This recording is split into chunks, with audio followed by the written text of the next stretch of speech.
আসসালামু আলাইকুম রহমতুল্লাহি ওয়া বারাকাতু। সুপ্রিয় ভিউয়ার্স, আমি আজকে হাওরে চলে আসলাম। তো আইসা দেখি অনেক সুন্দর একটা ভিউ। এখানে অনেক জাতের সবজি ফলানো হয়েছে, তো অনেক সুন্দর লাগলো, তাই আমি ক্যামেরায় বন্দি করলাম। ওই যে আপনারা দেখতে পাচ্ছেন, এখানে লাউ, মিষ্টি কদু যেটাকে বলা হয়, এখানে মিষ্টি কদু লাগানো হয়েছে।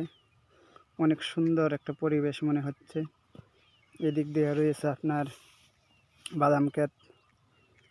বাদাম ক্ষেতের ভিউটাও অসাধারণ, দেখার মতো একটা ভিউ।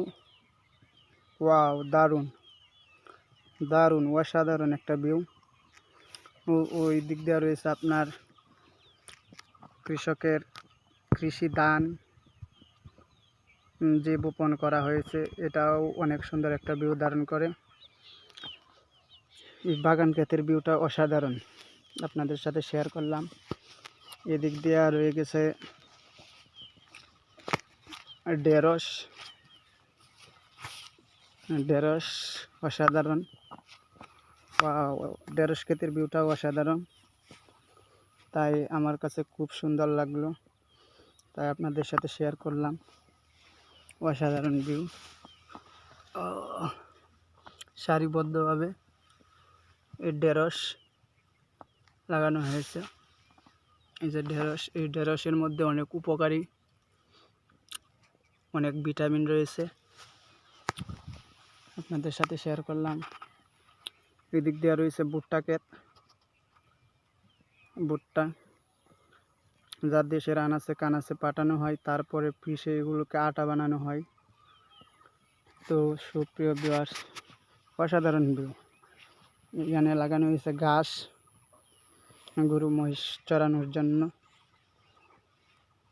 ঘাস লাগানো হয়েছে।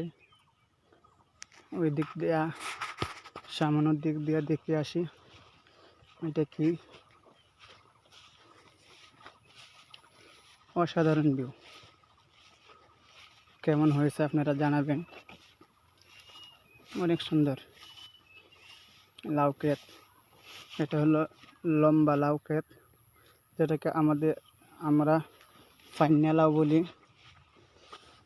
তো ওই যে আপনারা দেখতে পাচ্ছেন লাউ ক্ষেতের ভিউ, এটাও কিন্তু দারুণ।